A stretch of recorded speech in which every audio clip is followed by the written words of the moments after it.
Hey, good evening, USA, International Canada, Long Island, aka Strong Island, plus the five spots of Brooklyn, Bronx, Manhattan, Staten Island, and Queens.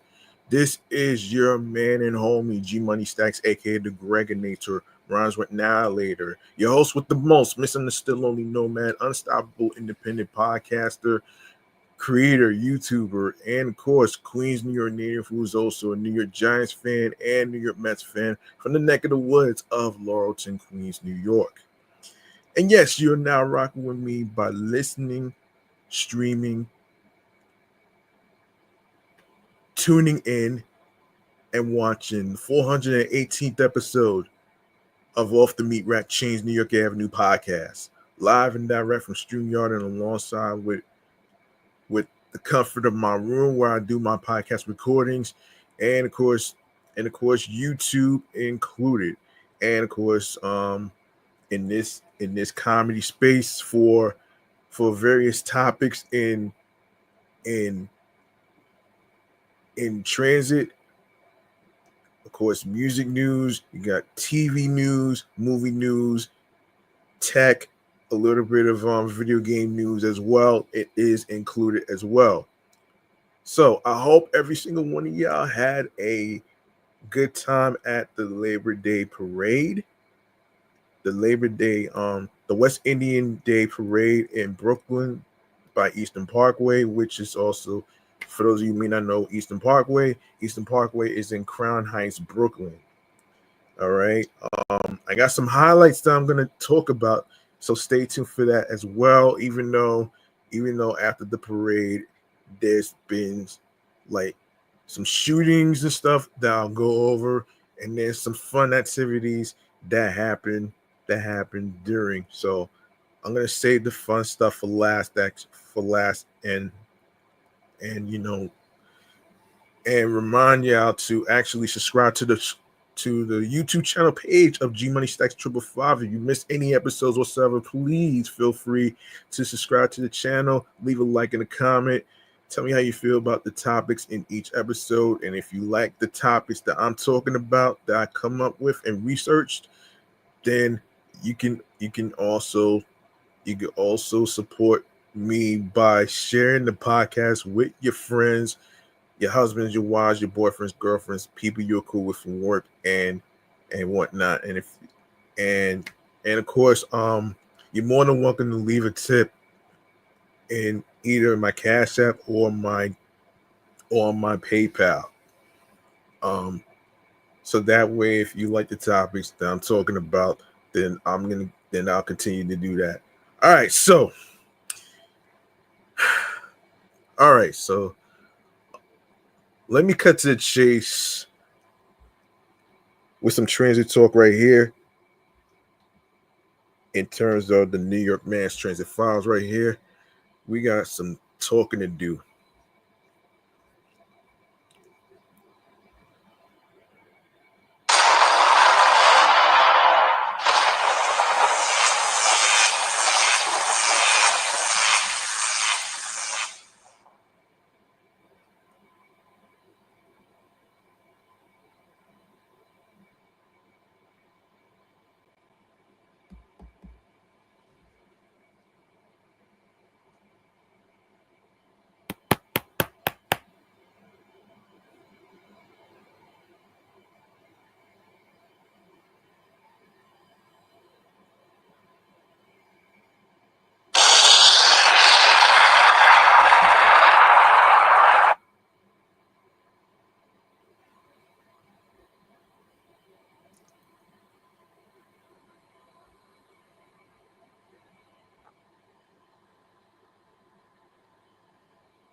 Okay, let's have a transit talk of what's going on in transit at the moment. Let's talk.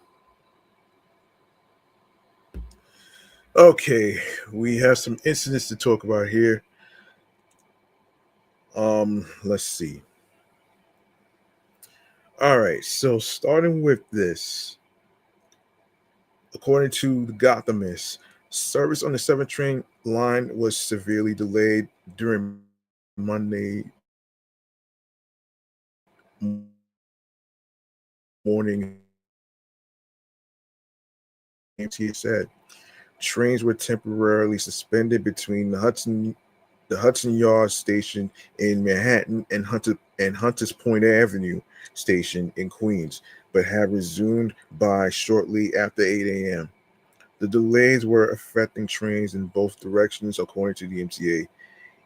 The LIRR was cross honoring MetroCard and Omni users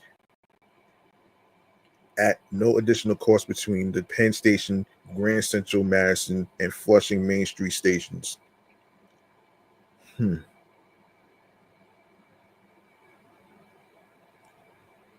Let's see.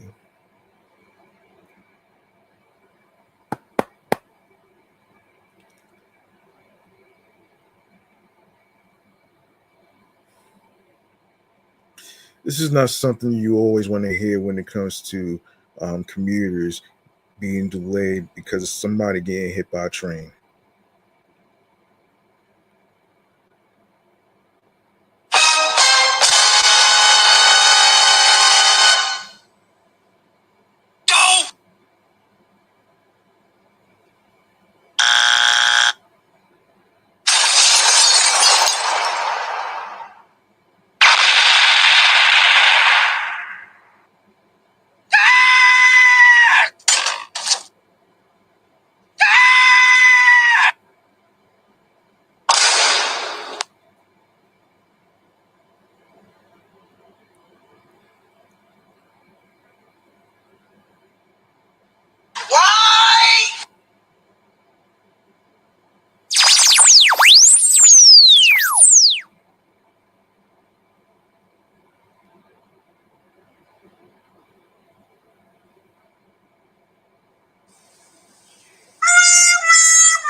Okay, the transit agency recommended riders using the E, F, M, R, and RN and W trains as alternatives, while 7 trains got back on schedule.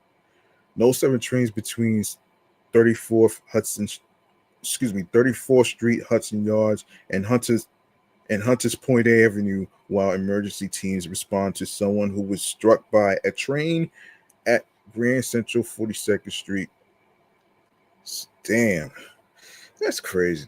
This is fucking insane right there, man.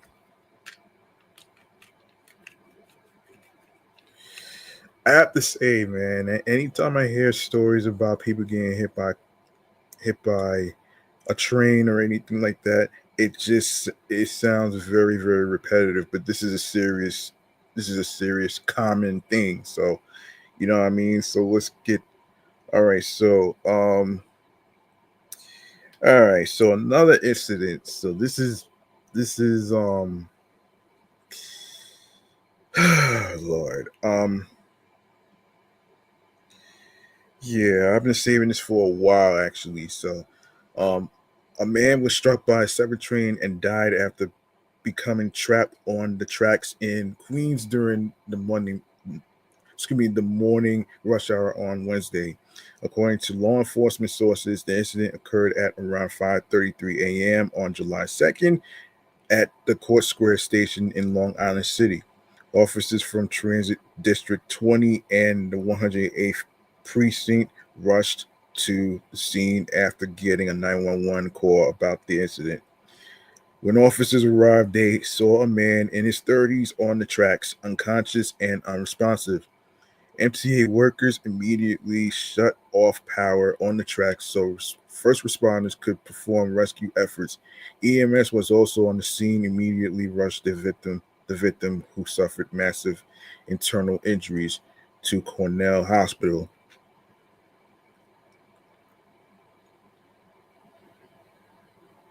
Cornell Hospital, where he was pronounced dead. Damn.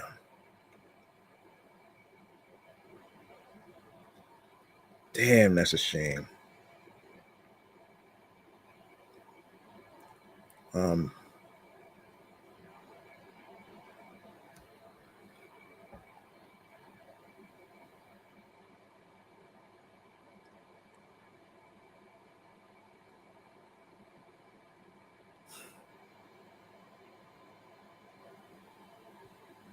yeah.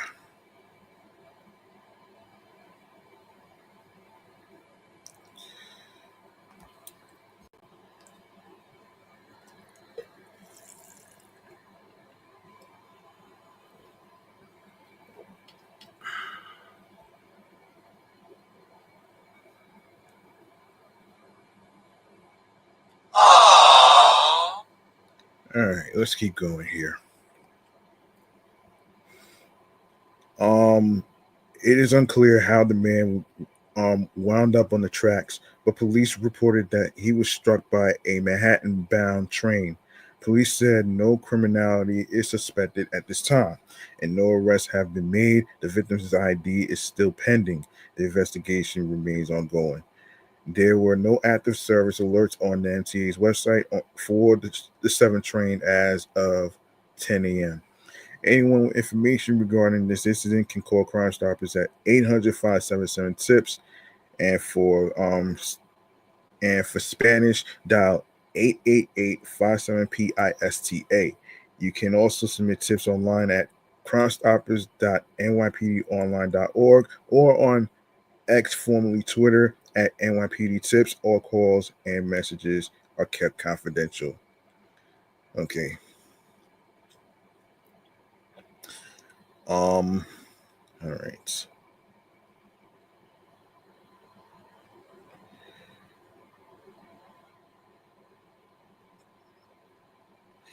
All right. Let me see. What else do we have? Yes. One more transit news to talk about here, and this is involving speed cameras. NYC school zone speed camera speed camera program got an extra boost from Governor Kathy Hochul after she signed legislation on Monday renewing the program through July 1st, 2030. A move prompting both applause and disappointment from New Yorkers around the city. The governor signed, what is it, S.8344 slash A.8787 on June 30th. It updates home rule provisions first enacted in 2013, authorizing automated speed cameras enforcement in school zones across the Big Apple. It's simple. Speed cameras save lives and keep New Yorkers safe, Hochul said. There is no greater priority for me than the safety of New Yorkers, and strengthening New York City's speed camera program means safer streets for everyone, from kids walking to school to seniors crossing the street to cyclists commuting home. According to the governor's office press release, the law guarantees the continued use of the cameras designed to crack down on reckless driving at least until the expiration date. Speed cameras save lives. Um, Gunades, State Senator Andrew Gunades, and Brooklyn Assembly member Deborah Glick sponsored the bill in their respective chambers and celebrated Hochul's June 30th signature. In quote, at this point, there are no, there are no questions, just facts. Speeding kills, and speed cameras save lives, said um, Gunades. No New Yorker should fear for their life while traveling on our streets. The speed camera program works. Where there are cameras, drivers slow down and speed plummets. Glick, whose district covers many lower Manhattan neighborhoods, she was pleased that the governor renewed the program. New York City's school zone speed camera program has been incredibly successful in slowing motorists down and drastically reducing injuries and deaths in the streets around our schools, she said. The governor is no stranger to renewing speed and other traffic camera enforcement programs. In 2022, she reauthorized and expanded the school speed camera program to operate 24 hours a day, 7 days a week. And just last month, as of, as part of the approved $254 million state budget, she and other lawmakers agreed to expand an existing construction zone speed camera program to the MTA's 7 bridges and 2 tunnels. Hmm.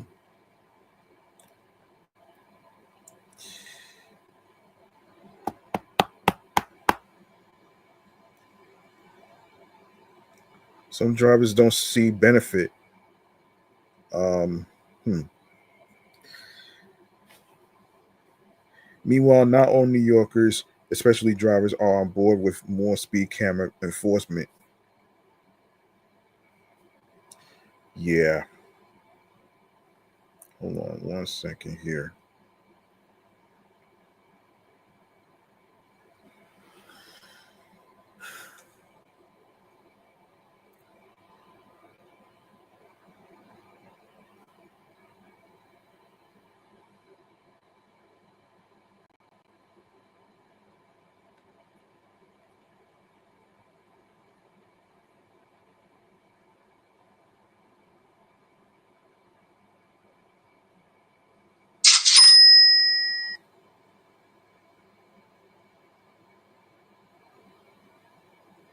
Manhattan resident Sean Patrick Hillman told AM New York that the speed camera program, which charges lead-foot drivers $50 each time they blow through the surveillance speed traps, is more of a cash grab than a safety measure.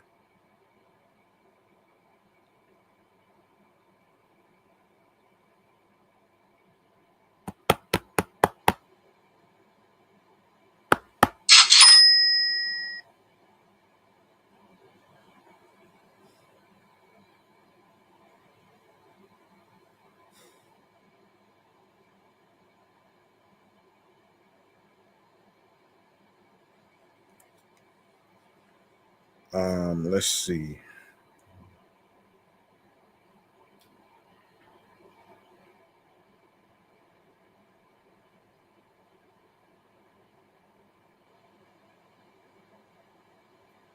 Hang on 1 second.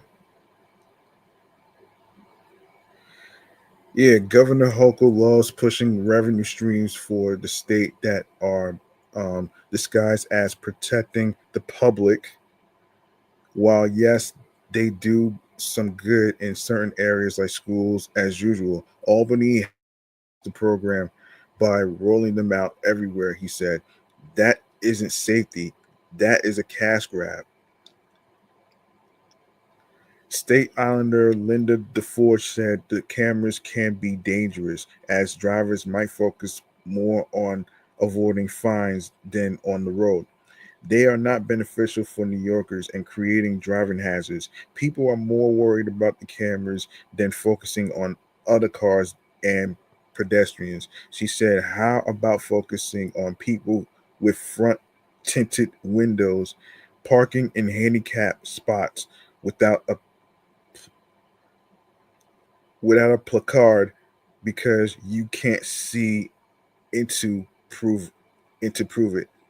Despite the grousing, speed cameras have been shown to help improve street safety, largely because of drivers slowing down to avoid tickets. As for statistics and the exception of e-bikes, traffic collisions involving most vehicles are down over 10% compared to the same period in 2024. E-bike collisions, meanwhile, increased over 8% during the same time comparison. The NYC Department of Transportation and transit advocates have actively pushed for the speed camera program to be renewed this year.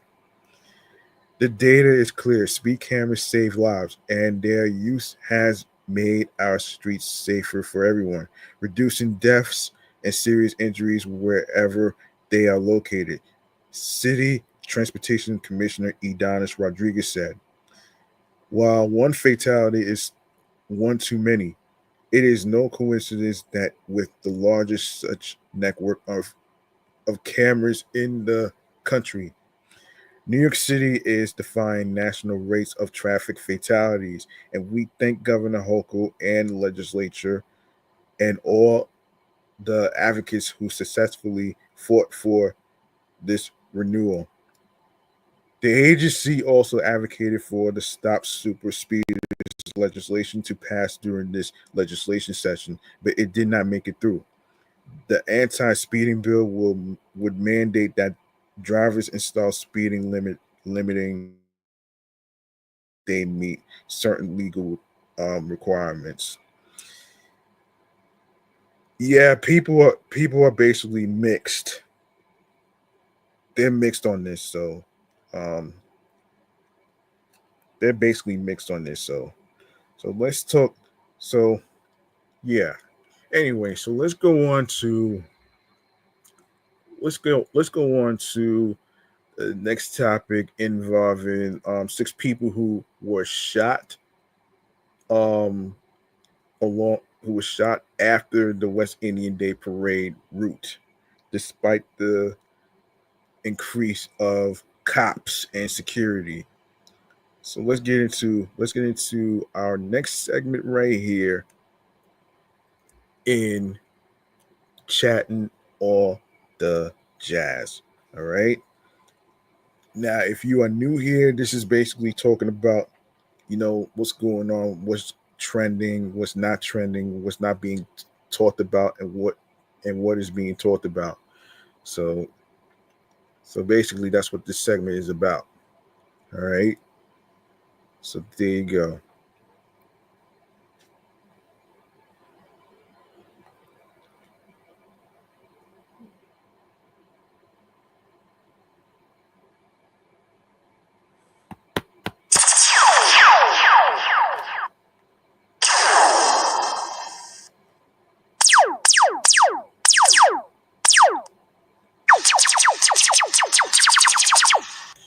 Okay, we got some breaking news to talk about here. A devastating one, actually. A little recap of what happened in the West Indian Day Parade. And this is from the New York Post. So let's get into what's happening. So, 6 people were shot along the West Indian American Day Parade route in Brooklyn on Monday evening in a bloody end to the annual celebration that drew hundreds of thousands of revel, revelers and candidates in the crowded mayoral race. The roughly 2 mile route for the official annual parade kicked off at 11 a.m. on Utica Avenue near Lincoln Terrace Park, with festival goers traveling westward toward the Brooklyn Museum, as a beefed up deployment of NYPD officers had initially kept the peace. I like it like this. I like it like this. The cops are around. They are with the people, said Harold Harvey, age 71, a Grenada native who grew up in Trinidad and Tobago and has lived in Crown Heights since 1979.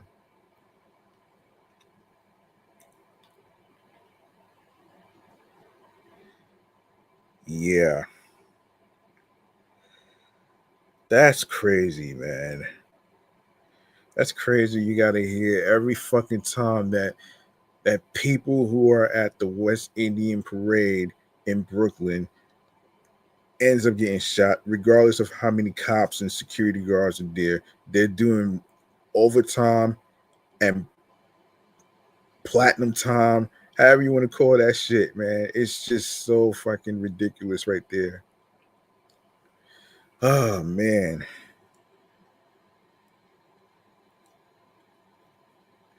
this is crazy.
All right.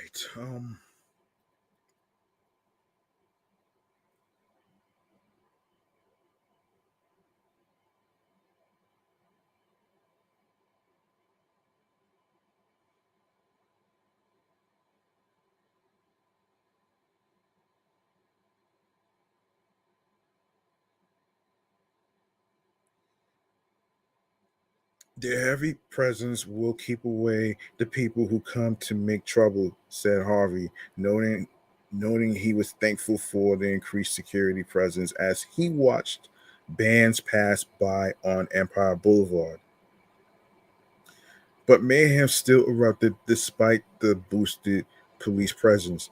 Later in the evening, 6 people were struck by bullets, including 2 with gang affiliations, in 3 separate shootings as the parade was winding down. Police and sources said a man in his 20s was shot in the leg, and a woman in her 40s was grazed by a bullet when gunfire rang out along the parade route on Eastern Parkway at about 5:35 p.m. Police said the pair were taken to Kings County Hospital Center in stable condition, according to the NYPD. 2 more people, a 26-year-old woman and a 21-year-old man, were shot on Eastern Parkway at about 6:30 p.m. according to police sources. The man was shot once in the chest, and the woman was shot in the no, the woman was struck in the shoulder. 5 shell casings were recovered at the scene, but the assailant is still on the loose, police said. About 2.5 miles away from North Street Avenue near Sterling Place, a woman age 40 and 53-year-old woman was shot at 6:15 p.m., sources said. All of the gunshot victims are expected to survive. Mayor Eric Adams, Democratic mayoral nominee Zoran Mandani, ex-governor Andrew Cuomo, and GOP mayoral nominee Curtis Sliwa all turned out to the parade with groups of their supporters to shake hands with revelers ahead of the November general election. A slew of other local leaders joined in on the festivities, including Governor Kathy Hochul, who walked the parade with the Reverend Al Sharpton by her side, and New York Attorney General Letitia James. Cops even danced in place as music blared along the route, with parade goers wrapped in flags. Legions of New Yorkers gathered before dawn in Crown Heights for um,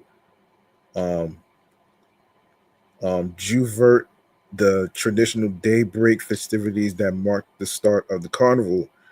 Partiers smeared with colorful paint, oil, and powdered, powder, frolic, and recklessly danced under the cover of darkness before the daylight parade celebrations ensued. We still enjoy our culture even though we've been living here for a long time, says 77-year-old retired social worker Maureen Bellinger of Trinidad. When I was young, I used to come with my mother.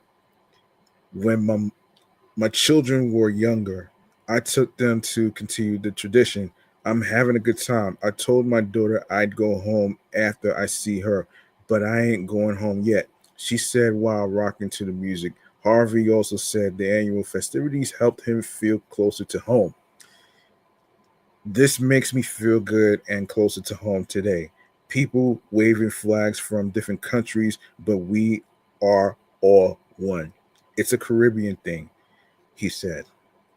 A record number of NYPD officers were deployed to the festivities that have long been overshadowed by violence, such as when then Governor Cuomo aide Carrie Gabe was shot was fatally shot in the head during 2015's jailvert after getting caught in gang crossfire.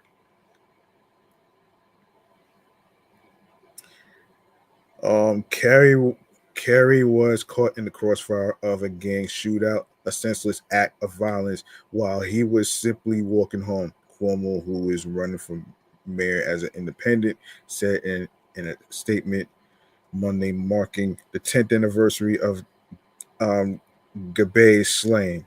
His life was taken at a time when he was doing everything right, giving back to his community, serving his state, and working toward a more just New York, Cuomo said. Though the pre dawn celebration hasn't been marred by violence for 3 years, the West Indian Day Parade saw carnage as recently as last year when a 25-year-old Texas man was fatally shot, while bullets injured four others. Thousands of officers were set to attend the parade, separate from the 2,500 strong deployment in other parts of the city. An NYPD spokesperson said over the weekend. Um,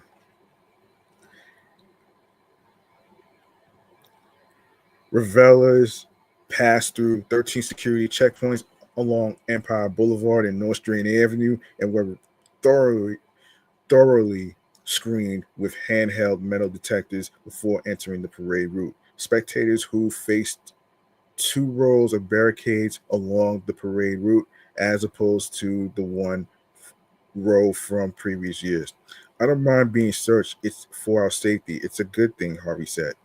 Another local reveler, Aslin, who is in her 70s and has come to the parade since 1989, also expressed gratitude for the increased police presence and says she watched officers quickly break up a budding fight in the crowd.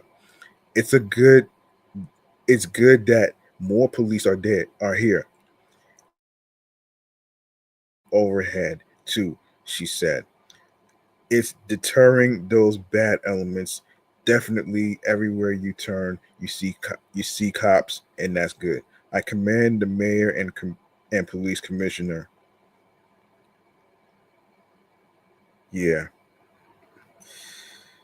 yeah. So that's very unfortunate, right there. Um, some more unfortunate stuff. Um, yeah, some more unfortunate stuff that we got to talk about is the oh man, the Chuckie Cheese mascot, man. Here we go again. Here we go again. So it wasn't his cheddar to spend. An alleged crook dressed as the Chuckie Cheese mascot was busted on credit card theft charges as stunned children watched cops um haul him away in full mouse costume, Florida authorities said Thursday. Jamel Jones was working at the Kids Entertainment Center in Tallahassee Wednesday when police stormed the joint during a birthday party and placed him in handcuffs, according to TMZ. Um,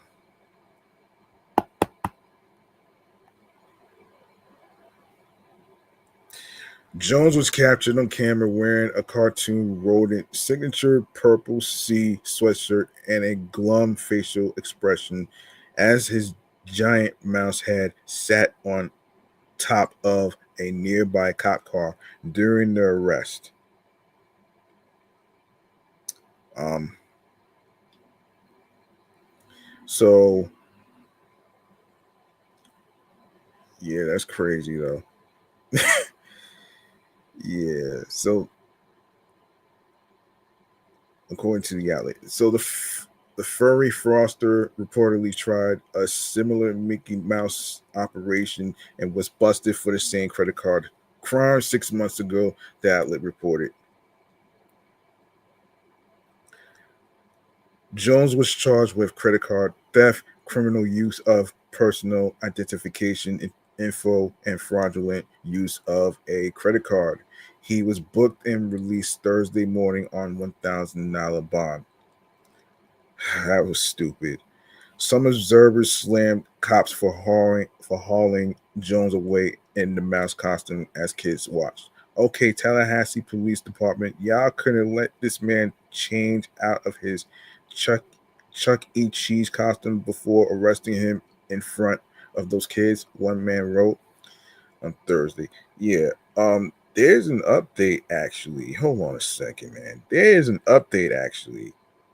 There's an update about this too, man. Oh man. Okay.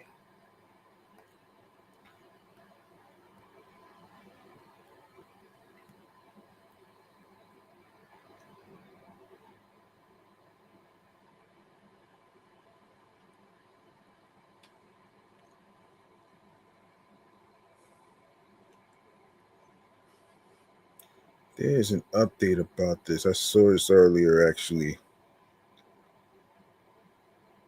So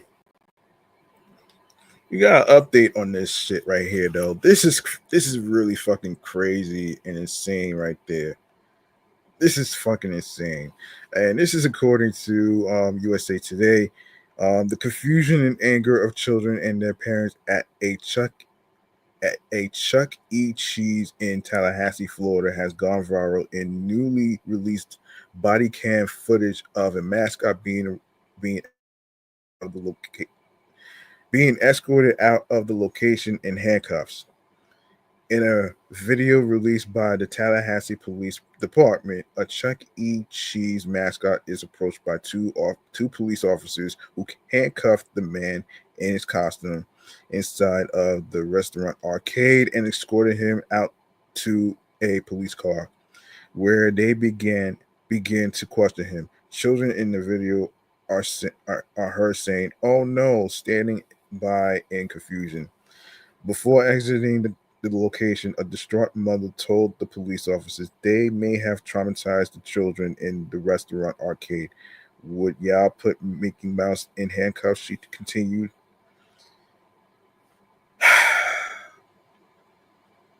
Listen, listen.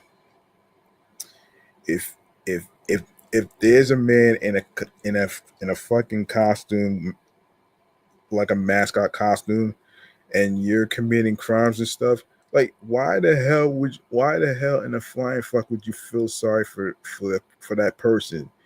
You can't feel sorry for the person. First of all, Chucky Cheese is a fictional character, okay, for a for a restaurant. You know what I mean? Restaurant slash arcade place. You can't feel sorry for the guy, man. You can't. It's come on, man. You did something very stupid, and you probably deserve it, man. Like, come on.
Anyway, so there's more to this Chuckie Cheese arrest actually. So I can't believe this shit though, man. Oh man. listen, listen, man. Listen. As I said before, Chuckie Cheese is a fictional character. That's just a guy in a costume. All right. You want to talk about trauma? You want to talk about being traumatized by a mascot being arrested in front of kids and stuff? Here's trauma. Here's trauma for you. PTSD from scary activities like the war, getting shot, and of course, and of course, even staring at a dead body in the coffin, even you know, domestic violence of a black guy. That to me, that's PTSD. That to me, that's trauma. This right here, that's not trauma at all. Anyway, Jamel Jarrell Jones, age 41, was arrested at the Tallahassee Chuck E. Cheese on July 23rd after officers responded to a call from a woman named Michelle Allen, who alleged she had video proof of Jones using a stolen credit card, according to a probable cause affidavit obtained by USA Today. Allen said she was at the Chuck E. Cheese to confront Jones. Why was the Chuck E. Cheese mascot arrested? Allen told police who met her in the parking lot of the Chuck E. Cheese that the last time she used her credit card was on June 28th when she attended her child's birthday party, according to the affidavit. After the party, she noticed around $105 worth of fraudulent charges on her credit card from businesses she had never shopped at. Ooh, oh boy. That's terrible, man. That's fucking terrible.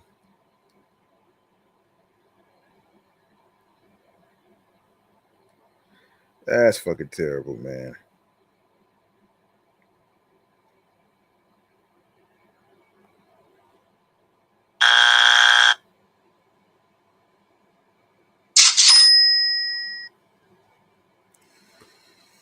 Oh man. Um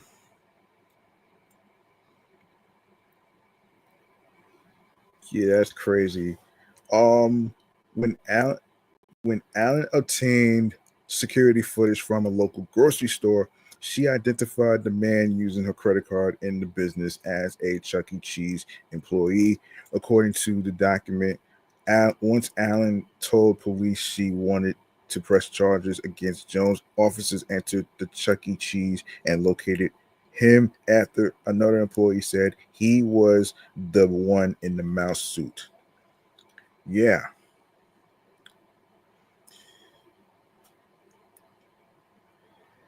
You gotta be so stupid to do some heinous shit like this.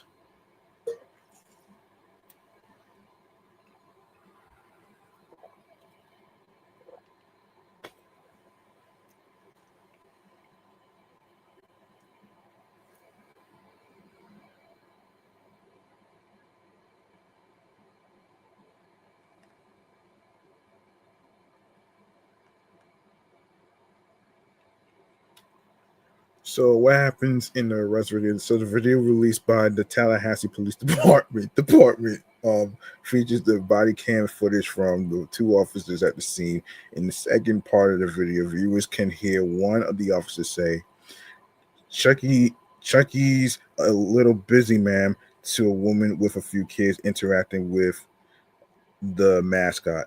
When officers approached Jones, one of them grabbed his right arm and told him, "Chuckie, come with me, Chuckie," the affidavit stated.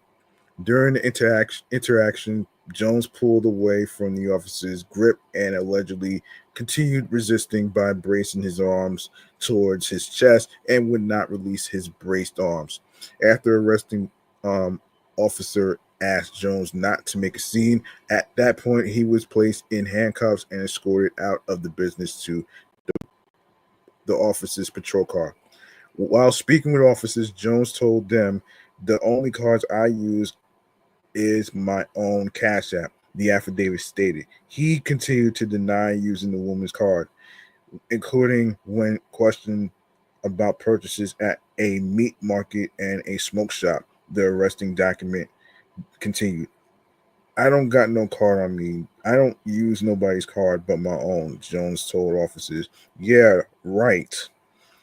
Per the affidavit, if he did find a card, Jones told the officers he would have turned it into Chuckie Cheese and not kept it. What was the Chuckie Cheese employee charged with? Jones was charged with 3 felonies, including the theft of credit card, criminal use of personal personal identification information, and fraudulent use of a credit card more than 2 times within 6 months, according to Leon County court records. He was taken into custody and booked at Leon County Jail, but he was already released on bond. The Tallahassee Democrat, part of the USA Today network, reported. The felonies Jones would charge with are not his only criminal charges in Leon County. Since 2004, he's been charged with petty theft, low value theft, possession of marijuana and cocaine, trespassing, and indecent exposure in public, according to court documents. I am quite frankly shocked that a man with this many theft, drug, and an indecent exposure arrest was hired by Chuckie Cheese and allowed to be around young children on a regular basis. The Allen's lawyer, Paul Elise, said in an email statement to USA Today, "While I certainly hate what happened to my client, Miss Allen, I am truly grateful no children were harmed by Mr. Jones." What did Chuckie Cheese say? We are aware of an incident involving a part-time employee arrested at our Tallahassee location on Wednesday, July 23rd. Chuckie Cheese representative um, Allison Chouinard said in an email statement to USA Today, "We have taken the appropriate action concerning the subject employee." USA Today was unable to reach Jones's lawyer. Yeah, you know what? I'm glad he got arrested. I'm glad he got arrested though, man, in the Chuck E. Cheese costume. Like, like why the hell would you commit theft? This is fucking insane, man. Well, you know what? That's what he gets, man. I'm gonna just leave it at that. I'm gonna just leave it at that, though, man. You know what I mean? Um. Okay. Okay. So let's go to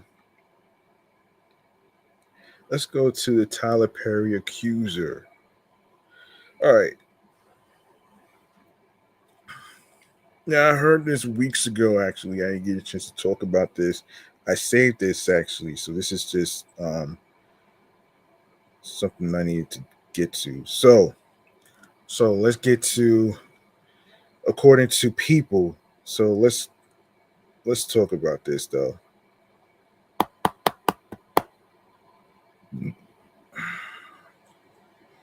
Oh boy. Damn.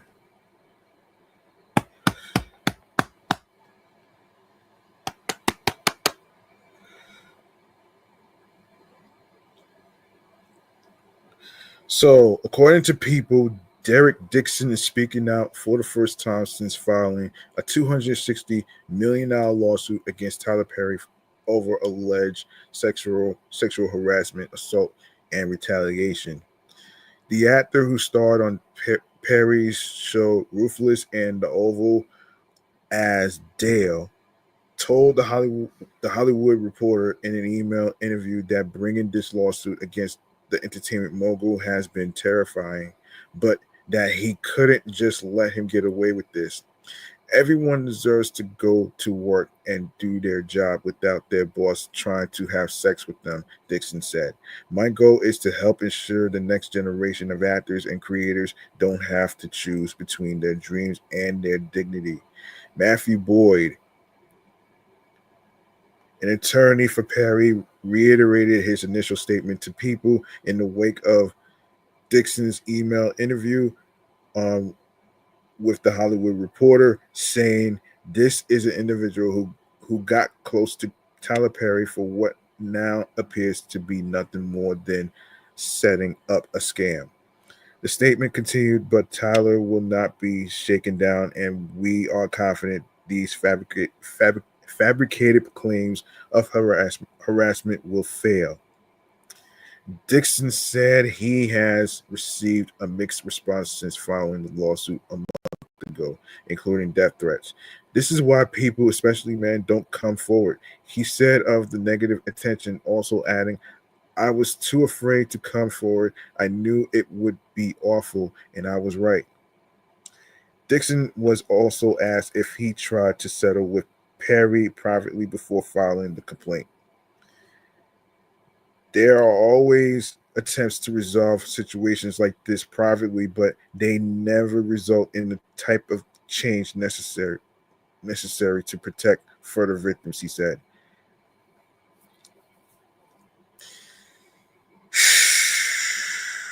Wow.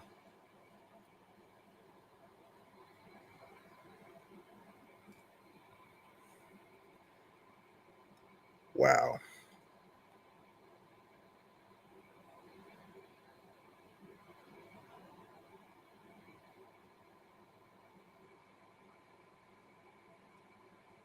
Hold on. Hold on.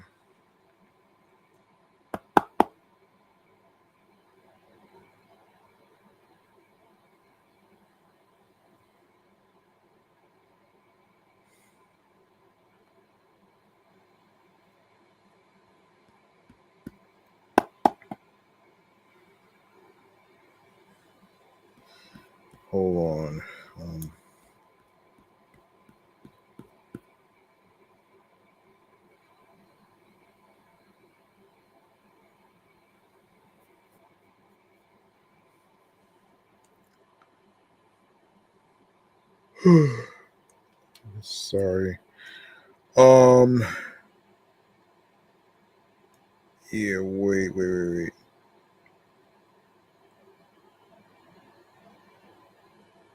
At the end of the day, my absolute fear is that he will be able to continue doing this without any major consequences.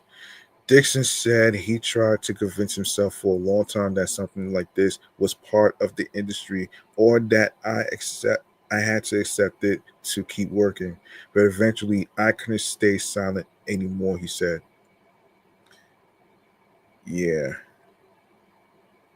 In his complaint filed June 13th in Los Angeles Superior Court, Dixon accused Perry of creating a coercive, sexually exploitative dynamic while he worked for him. Dixon accused Perry in the lawsuit of initially promising him career advancement and creative opportunities, such as producing his pilot and casting him in his show, only to subject him to escalating sexual harassment, assault, and battery, and professional retaliation when he did not reciprocate Perry's unwanted advances. The complaint details instances of Perry allegedly pinning Dixon against the wall of Perry's trailer and aggressively groping Dixon's buttocks in a sexual motion. as well as several sexual assaults that occurred at Perry's home. Um, this is crazy, man.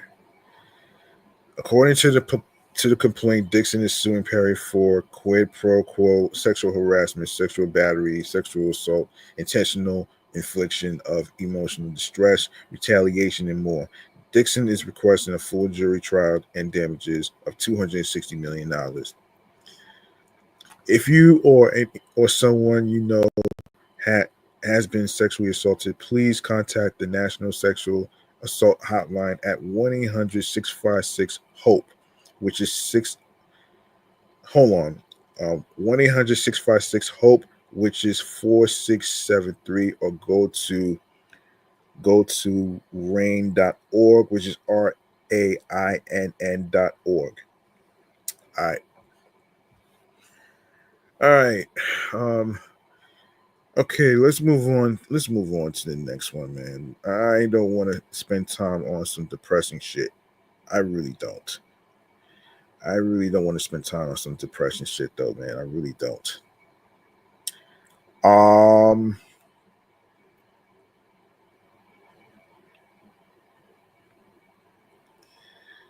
Okay, let's get to 13 best new hip hop songs this week. Let's take a look here. All right, let's take a look here, man. So, all right, let's see. So, all right, so week in and week out, there are plenty of brand new rap songs, no matter the time of year. It can be really difficult to stay aware of what's out and also what's hot. So, Double XL decided to make things much easier for you. Instead of sorting out nearly everything that was released this week, we've narrowed it down to strictly the best of the week, saving you plenty of time. Okay, so let's take a look at the music artists. You got Joey Badass, Dark Aura, Doja Cat, Jealous Type, YFN Lucci's On My Mind, Lucky and Lil Yachty, I Don't Care. You got Flo Millie and Coop's Perfect Person, J.I.'s Love Story, Murder Beats and Lancey Foe's White Tea, French Montana and Cash Cobain's Pack You Up, OMB Peasy's Magic, Al Snapple's Customer, Tony Schnell's I Can't, and Chow Lee's GYN, followed by Bun B's I Can't Lie featuring Manalio and Scotty ATL. All right, so there you go, right there. Let's see what else. Let's see what else. What else? What else can I talk about here? Hang on 1 second here, folks.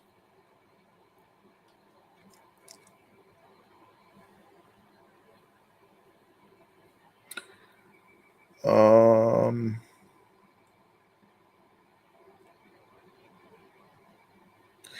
right, new hip hop projects. Yeah, let's talk about that too. New hip hop projects. Let's talk about that. New hip hop projects. Let me see. Where's this? Oh boy. Hold on.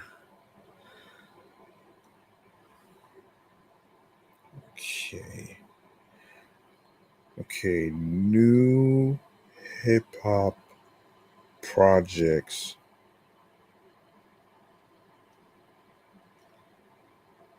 $2025. Okay.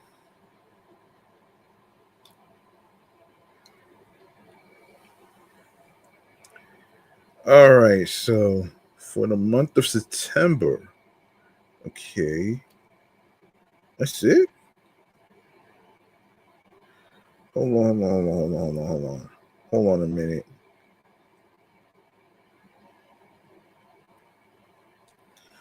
Hold on a second here. Release calendar. Release calendar. Hold on a second here. Oh boy.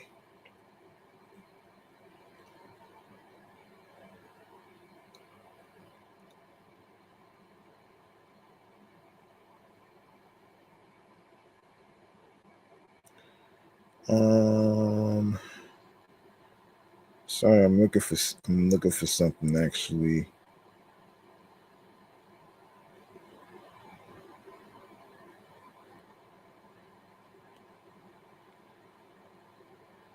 All right. Just a sec.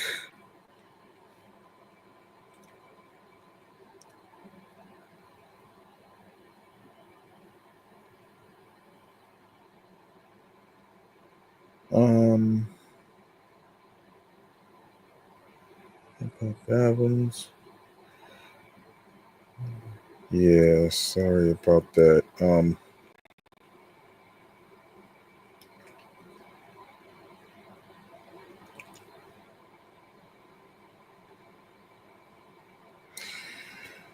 Okay. Let me see. So we are in September right now. So let's get to the month of September. Let's see. So actually, let's do a mixture. Let's do a mixture of let's do a mixture of hip hop and R&B and rap. So we'll do a little mix. So starting with September 12th, um, Ed Sheeran played Gingerbread Man Records. Oh shit. September 19th, Cardi B's second album, Am I the Drama? Lola Young, um, I'm Only Fucking Myself, 9 Inch Nails, Tron, Aries soundtrack. September 26th, Doja Cat, V, Mariah Carey, Here for It All. Um, so that's pretty much what's going on for the month of September. There hasn't been anything in particular in for October, so we'll wait for this to develop. All right. I do want to get to okay, I do want to get to the highlights of the West Indian Parade actually. And um yeah, before I even you know you know what's interesting about the West Indian Parade on a yearly basis.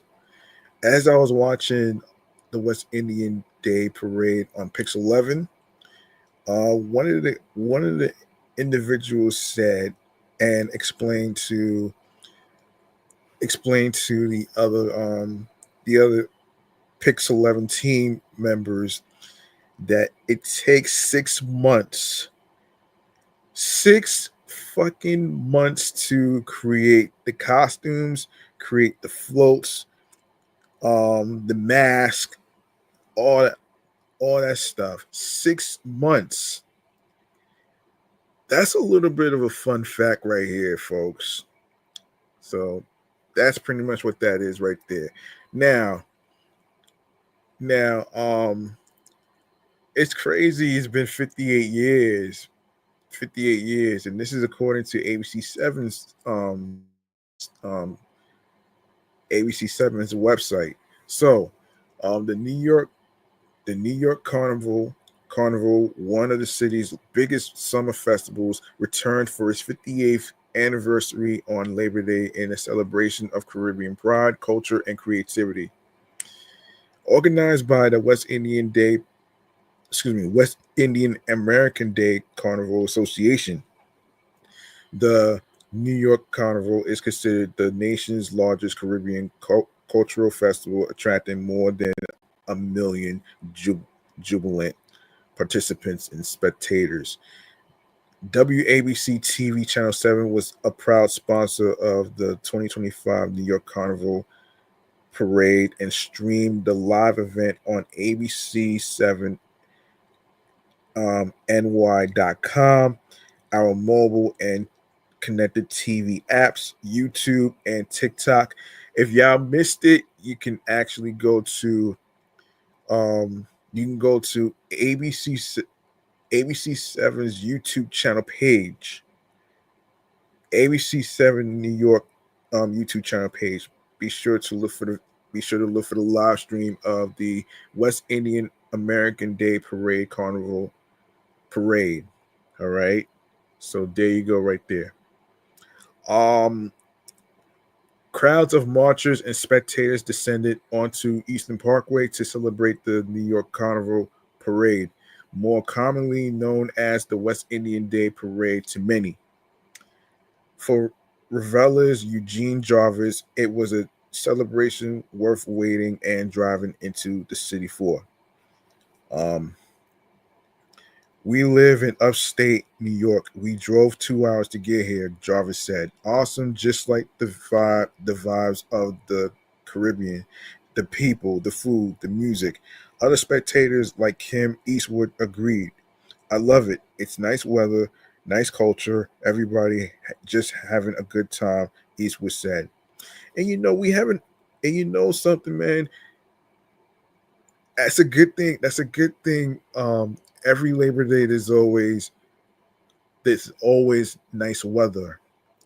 You couldn't ask for better weather than this, especially no rain, which is a relief.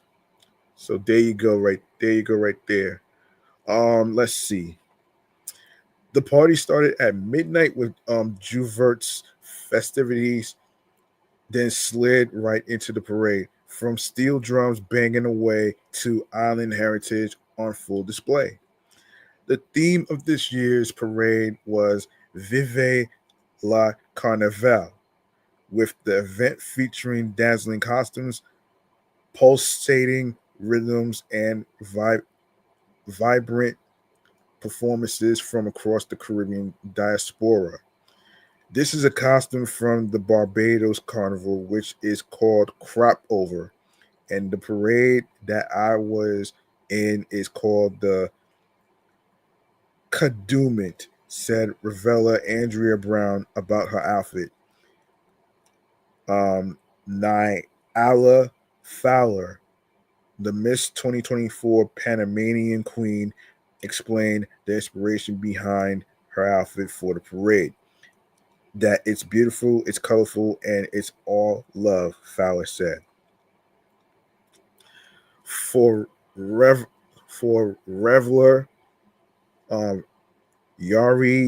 Yaridzel Morrison, she says during the parade she is celebrating life, including the party, the food, and everything about the country being celebrated. Among those in attendance also included New York City Mayor Eric Adams, who reflected on his history with the parade. When you think about it, I've been participating and marching and enjoying this parade since I was a 15-year-old boy, Adams said. So now to be out here as the mayor means a lot. And this is a very rich and important community, and I'm happy to be here enjoying this celebration. On the night, community members were treated to the sound and friendly competition between steel bands competing for bragging rights, part of the weekend-long festivities that kicked off ahead of the parade on Labor Day. New York's weekend-long Caribbean festival, New York's weekend long Caribbean Carnival dates back to the 1920s when it's believed to have started in Harlem before moving to Brooklyn in the mid 1960s, which is what I was listening to as I was watching on Pixel 11 on TV, where it continues to draw millions of people each year. And yes, this was a fun parade to watch, despite the recklessness of gang related violence at the end of the parade, actually, which is crazy though, man. But despite all the crazy ruckus and shit, I'm really glad. I'm really glad, and um, and I'm pretty sure everybody's satisfied that there was a lot of barricades and a lot of cops, and of course, checkpoints to make sure nobody carries bags, nobody carries anything illegal as far as anything dangerous, and as far as like weapons and stuff. So there you go, right there, man. That was your recap highlight highlights of the the West Indian Day Carnival Parade for Labor Day. And I'm pretty sure there's gonna be more like this next year, and I'm pretty sure there's gonna be new costumes and stuff. So everybody can't wait to see what goes down. So there it is, man. And I'm really glad. I'm really glad that everybody is safe. So yeah, there you go. All right, so let's go on to. All right, let's go on to. Wait, wait, wait, wait, wait. What is this?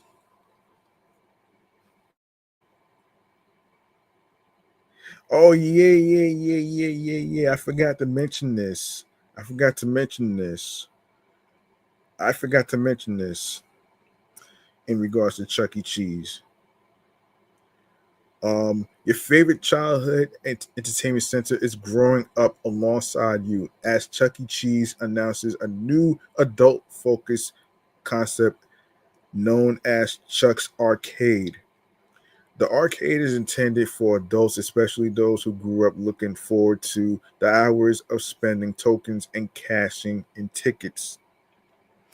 Featuring nostalgic animatronic characters and games, both classic and new, it will serve as a modern day love letter to the games and people who made Chuck E. Cheese great. Let's see. Made Chuck E. Cheese great. All right.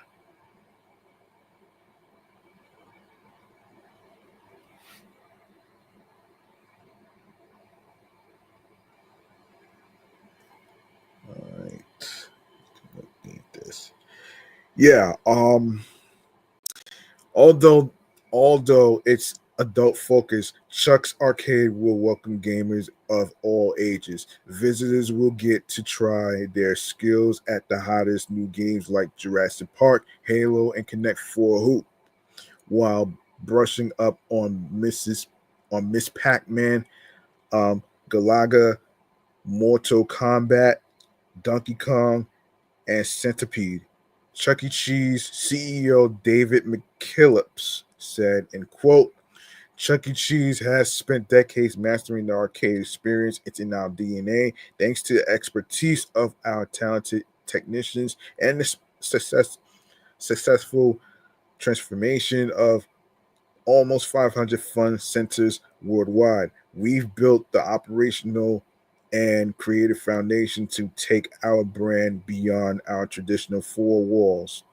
Chuck's Arcade is a natural evolution and opportunity to extend our arcade legacy into new formats that engage both lifelong fans and a new generation through a curated mix of retro classics and cutting edge experiences. Chuck's Arcade is now open at 9 locations across 7 states, with a 10th location in Brea, California, coming soon. The current locations include Buford, what is it?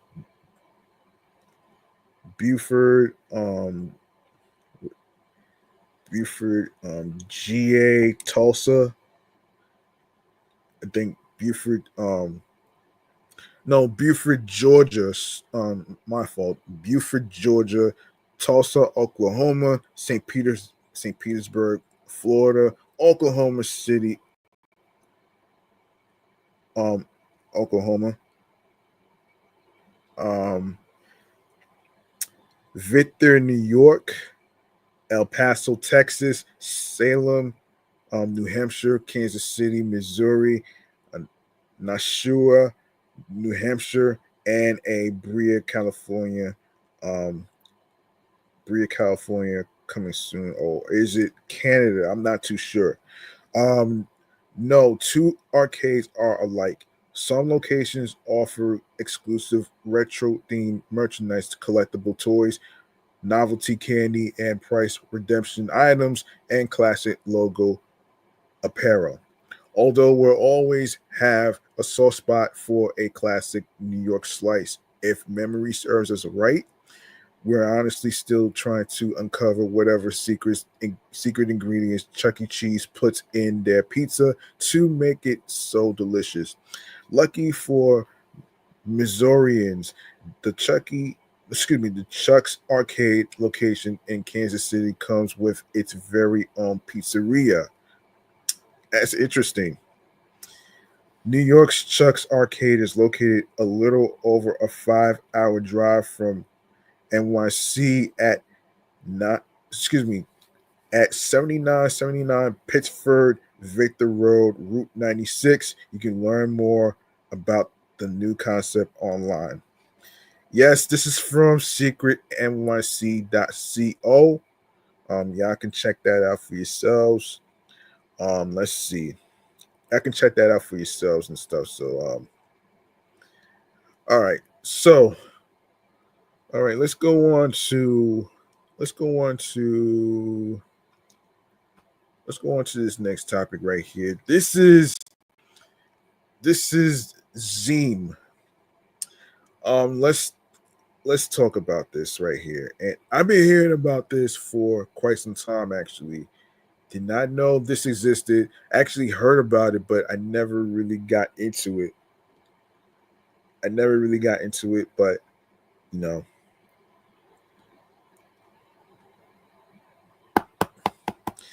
I never got into it actually, but I want to. Yeah, so let's talk about it right here. This is from Variety. So streamer Zeam has acquired the news on local broadcast streaming platform from Sinclair Broadcast Group. The deal comes as Zeam is looking to expand its offerings and broaden the reach of its public-facing offerings. And for those of you who may not know what Zeam is about, Zeam is a pioneering streaming tech firm launched in 2009 as a service designed to support local broadcasters as they first began to tiptoe into the streaming realm. Today, Zeem handles the backend technology to support the live streams of all CBS owned, yeah, CBS owned stations and the live streams of CBS affiliates that are carried on the Paramount Plus platform. Um, yeah, news of the news on sale comes. The news on sale comes a day after Sinclair announced that it is exploring strategic alternatives for its sizable station group and possibly other assets. In recent years, Zeem has started promoted its platform as a central hub for local TV news from TV stations around the world, the country. It's also expanding as a consumer-focused entertainment platform. I bet still with an emphasis on live local content. live local content. To demonstrate the power of Zeam's highly portable live stream tech, Zeam enlisted comedian podcasters Mike Young and Brett Ernst for the Destination Comedy event that featured the two and their antics while on the road for 5 straight days, which already took place July 29th through August 2nd. We are pushing the boundaries of our technology to show the industry that we can go so granular as to capture live video in a van going down the road with two comedians, says Jack Perry, CEO of Zeam, which is based in Marion, Iowa, and New York. We're doing that to help inspire our broadcasters to invest in hyper local content. For local TV stations, Zeam offers a simple way to generate more advertising revenue out of live streams. The platform allows for dynamic ad insertion on a local level, giving stations much greater ability to target specific consumers, and it also allows the station to cume the streaming audience with its linear signal to sell the largest possible audience to advertisers. Zeam made a splash in 2024, 2 years ago, with its first Super Bowl advertisement to generate interest in the company. It also took a spot in this year's telecast. Since then, Zeam has served up more than 4 billion dynamically inserted ads for partners. The acquisition on NewsCon will greatly expand Zeam's local TV footprint to include the entire country, all 201 designated market areas as defined by Nielsen. Sinclair had also invested in this area and recruited other stations to use the NewsOn platform. NewsOn has been an important resource for connecting viewers with trusted local news from across the country. We're confident that under Zeam's leadership, the platform will continue to support stations and strengthen the value of local journalism, said Kevin Kotlove, Sinclair Executive VP and Chief Digital Officer. Zeam has two central poles of its business. Its B2B division supports live streams for a host of clients.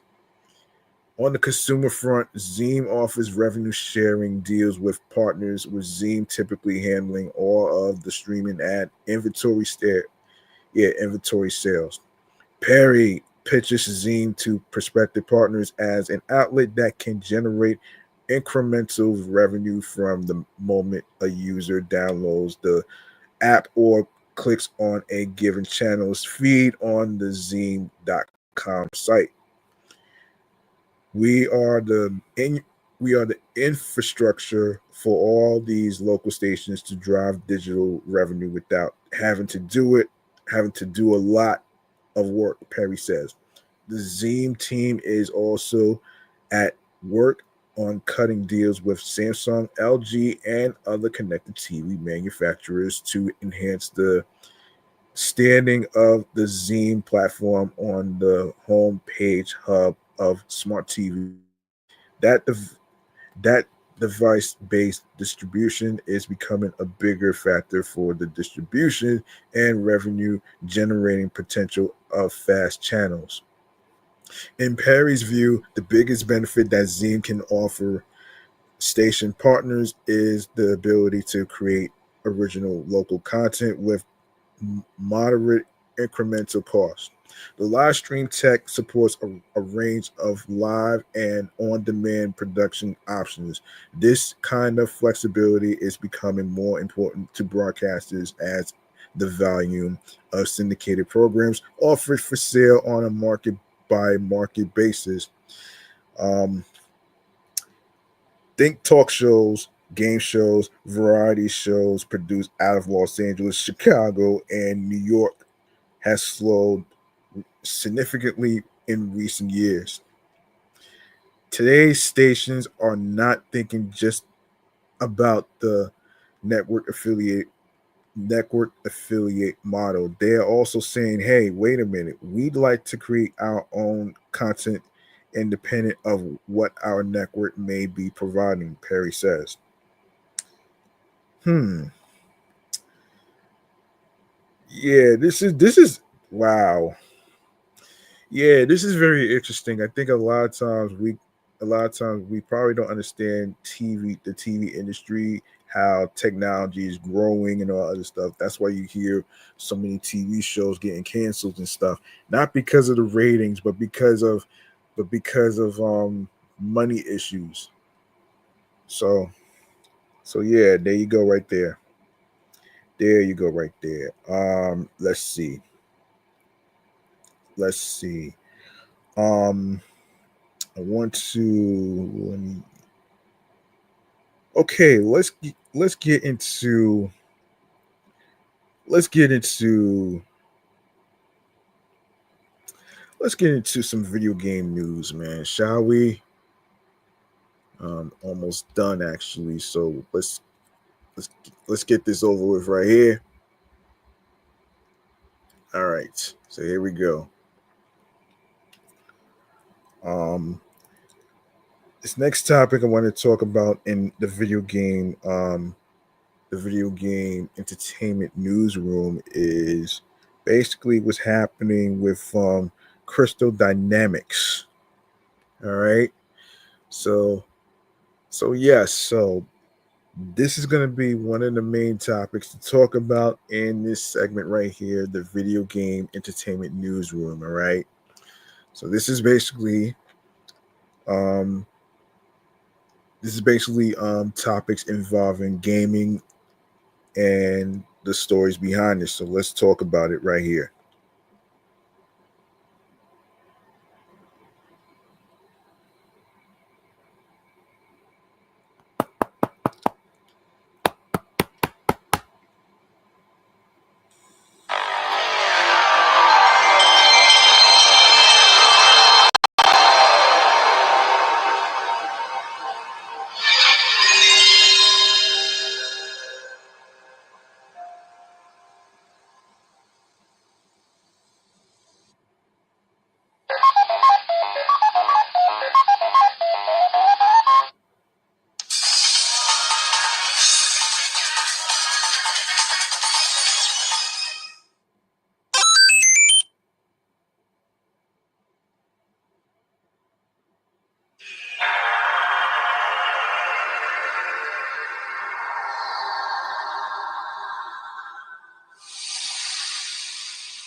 Okay, well, okay.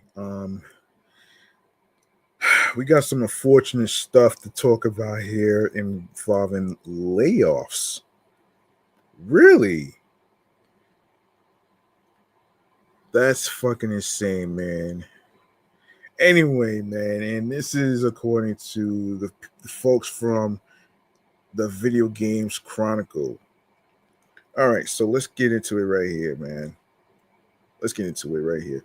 Crystal Dynamics has announced that it has laid off more of its employees, the third such announcement in 2 years. The layoffs were confirmed in a statement posted on the studio's official LinkedIn page, but exactly were not provided. Yeah, today we made the very difficult decision to part ways with a number of our talented colleagues as the result of evolving business conditions, the statement read. The decision was not made lightly, it was necessary, however, to ensure the long term health of our studio and core creators' priorities and a continually shifting market. Wow. I feel your pain, folks. I really do feel your pain, man. I'm kind of going through it myself for the past this is like the 13th month I'm going through this to a year. So yeah, that's fucking crazy. That's fucking insane, man.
Yeah, to those impacted, we recognize and thank you for your hard work, talent, and passion.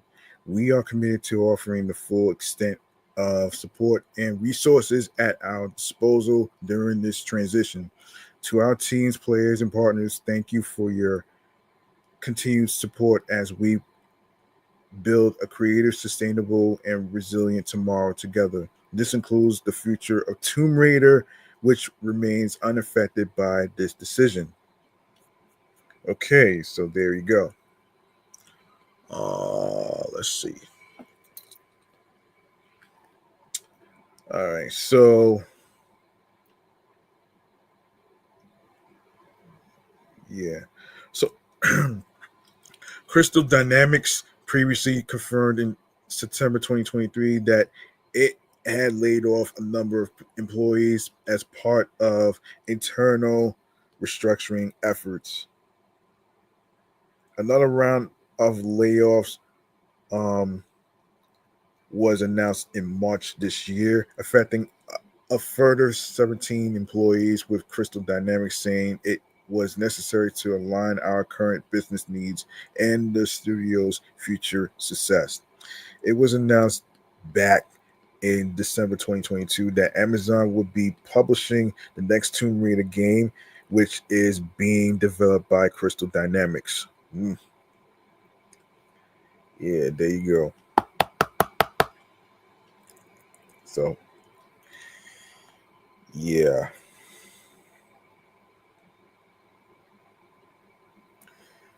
Yeah, so the studio, which has been responsible for the next, excuse me, for the past six main Tomb Raider. Hold on, the next. Hold on a second. Yes, the next. For the last main Tomb, last for the past six main Tomb Raider games, Legend, Anniversary, Underworld, the 2013 reboot, Rise, and Shadow also developed Marvel's Adventures.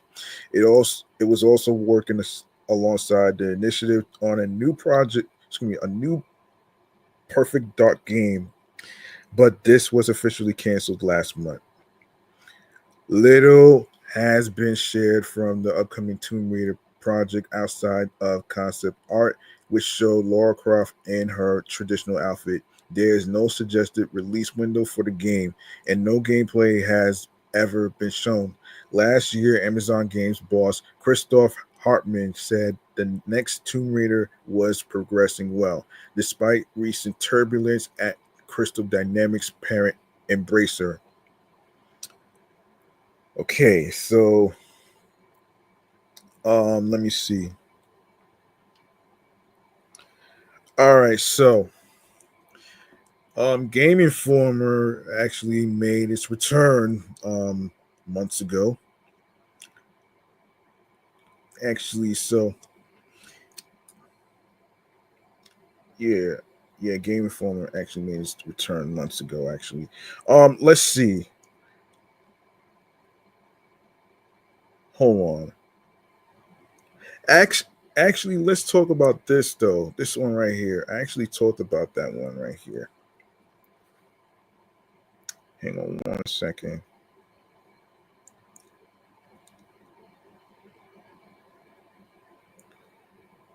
Yeah.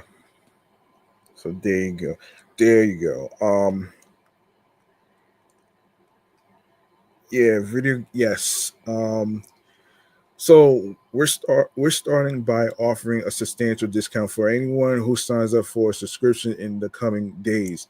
We know everything is expensive right now, but we've tried to make membership as affordable as we can, so you can help be a founder of this new era of our 34-year-old gaming institution. The new Game Informer print magazine is bigger and better than before, a true premium gaming periodical.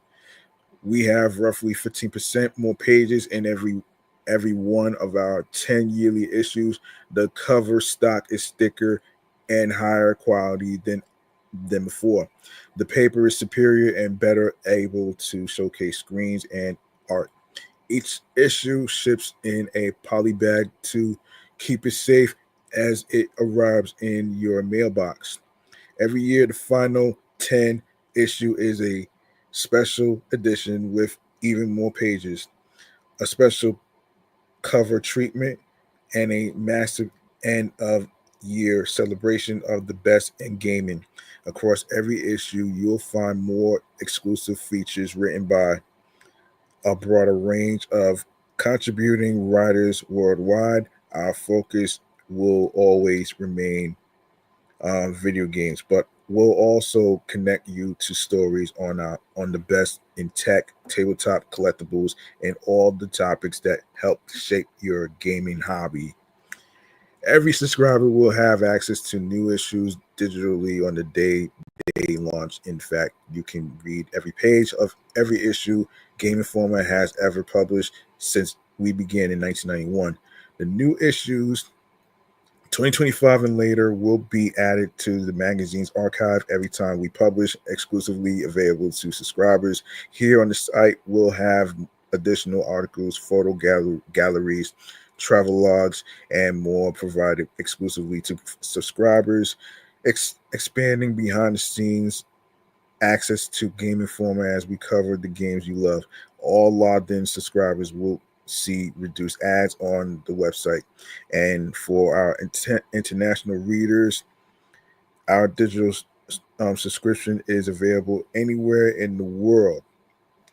So there you go, right there. Finally, video games may keep us inside most of the time, but we, as many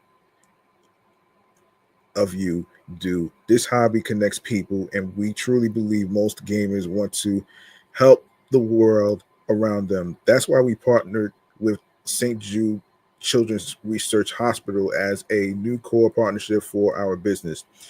When you subscribe to Game Informer, 5% of your purchase price is set aside and donated directly to this worthy charity, which seeks cures and prevention for catastrophic illnesses in children. It's our small way to link our love of gaming to the needs of a broader world. Your support helps make a real difference. And yes, so there you go, right there. So they're doing some charitable stuff right here. Actually, yeah. All right, so let me see if there's anything else I need to cover. Let's see if there's anything else I forgot to cover. Actually, I did see. Hold on, I did see another story. I did see another story topic to actually discuss. Actually,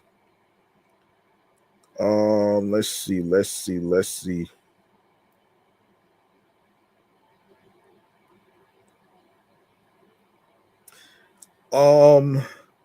me see. So let's get into what's going on with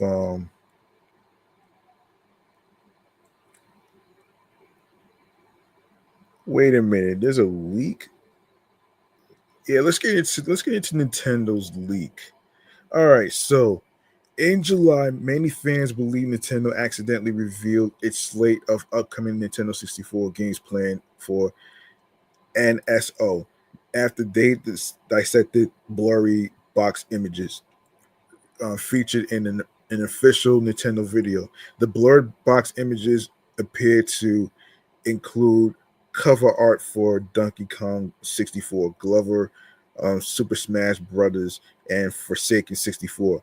The last game was officially announced for Switch Online on Wednesday, partially adding credence to the theory that the aforementioned games are next on the release list for Switch Online's N64 library. Forsaken 64 will be added to the Nintendo 64 library on Thursday, September 4th, Nintendo announced today. Forsaken 64 will be the 40th Nintendo 64 game released on Switch Online in the West. There have actually been 42 released in total, but two of them, Custom Robo and Custom Robo V2, have only been made available in Japan. Donkey Kong 64 and Super Smash Brothers have been highly requested since Nintendo began this era of releasing its retro games on modern consoles. As part of the release of the Nintendo Switch 2 in June, Nintendo added GameCube titles to the classic gallery. The classic games library. Recently, Super Mario Strikers was added to the service.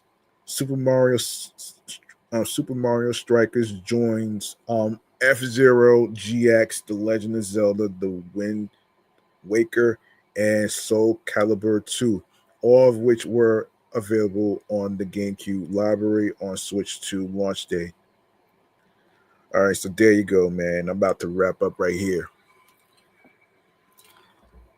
All right, I'm about to wrap up right here, right now. So, I'm about to wrap up right here. So, we're going to go to, yeah. Okay, I'm about to wrap up right here with this last segment right here, which is, hang on, stream choices on the go. All right, let's get into this right here, right now.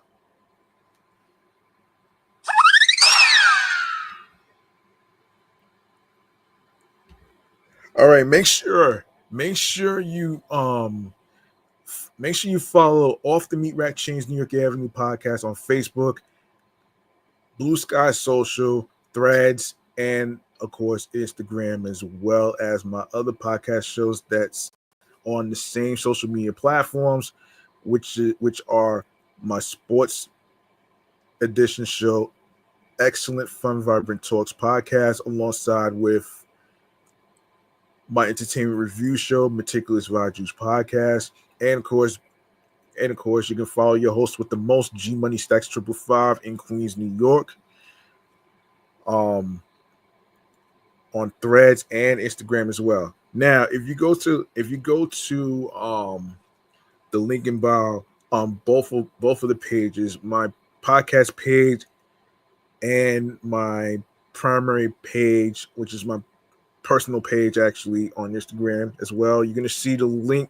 You're gonna see the link that says Linktree/G Money Stacks 555. You're gonna see a whole list of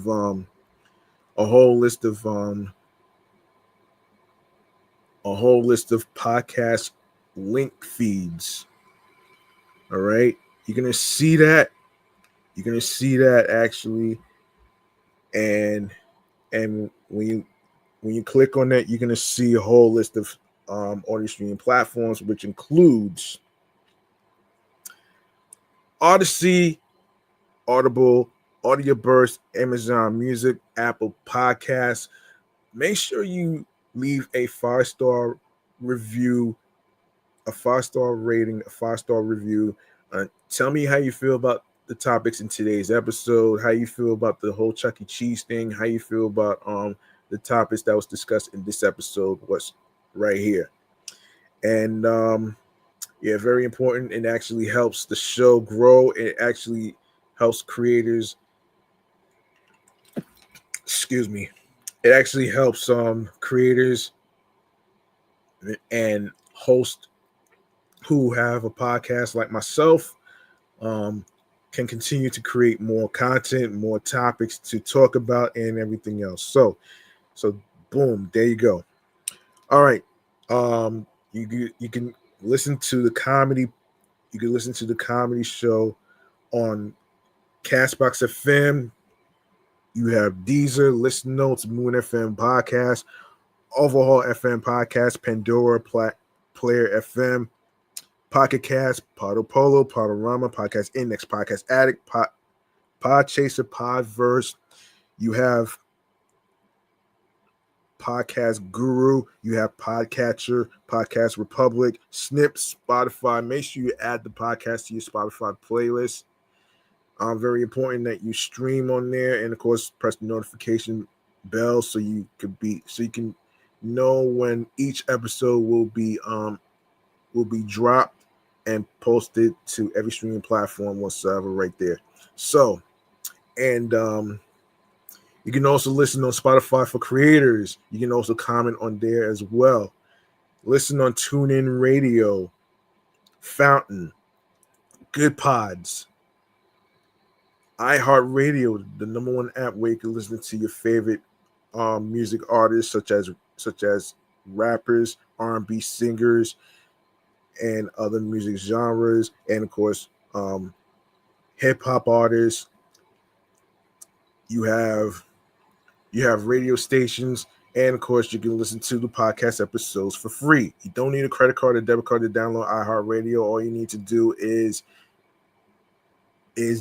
download iHeartRadio, subscribe on iHeartRadio, follow Off the Meat Rack Chainz New York Avenue podcast, the comedy show right here on every streaming platform that I just mentioned right there. And also make sure you subscribe to the YouTube channel page, G Money Stacks 555, for more live video podcast episodes. That includes new episodes, and of course, enable alerts on when I'll be on the air live. And leave a like and a comment alongside with the episode topics. Tell me how you feel about the topics in today's episode, and of course, share the podcast with your husbands, your wives, your boyfriends, girlfriends, people you're cool with from work, and of course, add the podcast to your Spotify playlist, and of course, spread the word. Word of mouth is important, and of course, enable alerts so you can get notified on more video podcast episode live stream recordings. And of course, new episodes are on Mondays, Wednesdays, and Fridays on every streaming platform, including YouTube. Whenever you get to listen, stream, and watch your podcast. All right. So there you go, right there. There you go. There you go, right there. All right, that's gonna do it for me, man. I'm your man, G Money Stacks, aka the Gregonator, rhymes with Annihilator. Thank you very much for listening to episode 418, dedicated to Zeam, the streaming platform. And remember, the grind doesn't stop. Hard work pays off. If you want something, you have to work hard and earn it. It's not going to be given to you on a fucking silver platter. And of course, be sure to also, if you plan on starting the podcast, make sure you follow your goals and dreams. Don't let anybody stop you or tell you what you can and can't do whatsoever. Be yourself behind the microphone while you are recording your podcast episodes and topics and stuff like that. And also be on your P's and Q's on a consistency basis, creatively, mentally, emotionally, physically, and spiritually. That gets you into your zone alongside with tunnel vision. All right. Quick reminder, man. Don't forget to get your tickets to Fashion Week. That's happening next week. Let me put the website so you can get an idea. Let me just put that there. Hold on, let me find it. Let me just look for it right here. Give me 1 second.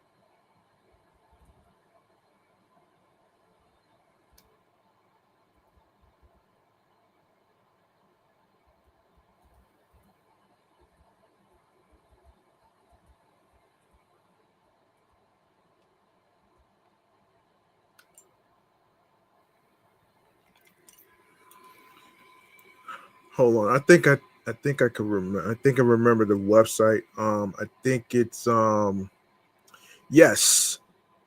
Hold on. I think I remember. Yes. Yeah, it's runway7fashion.com. That's where you could go get your tickets. And don't forget to get your tickets to Universal Circus, which is happening. They're gonna be in Queens by Baisley Boulevard. And of course, they're gonna be in Queens from September 5th through September 28th. So hurry up and get your tickets, and also remember, parking is very limited. So I suggest y'all get there as early as you can. If you're taking your kids, if you're taking your friends with you, if you're taking relatives, cousins, whoever you want to take to check out Universal Circus. All right. And it's celebrating its 31st anniversary. All right. So there you go, right there, folks. All right, man. I'm about to be out of here. Tune in next time where I actually find out from one of the YouTubers who talked about how the Sonic the Hedgehog movie franchise got sold. You want to know what happened with that? You're going to have to stay tuned to next time in the next episode right here. Right here. Right here of the comedy Off the Meat Rat Chainz New York Avenue podcast. I appreciate every single one of y'all for listening, streaming, and watching, and especially from Long Island areas of Long Island, aka Strong Island, the 5 boroughs, USA, Canada, international spots, wherever you're listening to your podcasts and stuff like that, man. I appreciate y'all, man. All right. Hold on. Let me see this. Hold on a second. Before I get up out of here, let me take a look at one person who actually let me take a look. Hold on, let me take a look before I get up out of here. Who is this? Can I have permission to drop my link? This is Nick Swint.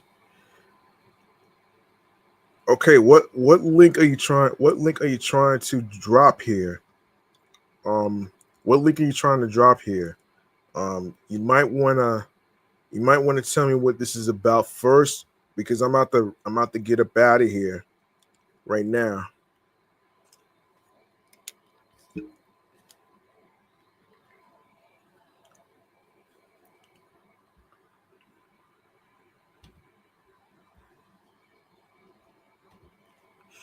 All right, man. Like I said, man, I appreciate every single one of y'all for listening, tuning in, and rocking with me. And I am going to get up out of here before anybody tries to pull a fast one on me and all that stuff right there. So tune in next time. I will talk about what's going on with the Sonic the Hedgehog movie franchise and why Paramount sold it or whatever. And I'll just give you the breakdown story behind it, though, man, for one of the YouTubers, man. And yeah, so peace and one love. Peace and one love. You could have listened to any other podcast in the whole world, but you chose to listen to this comedy podcast right here, right now. So peace out and good night, everybody.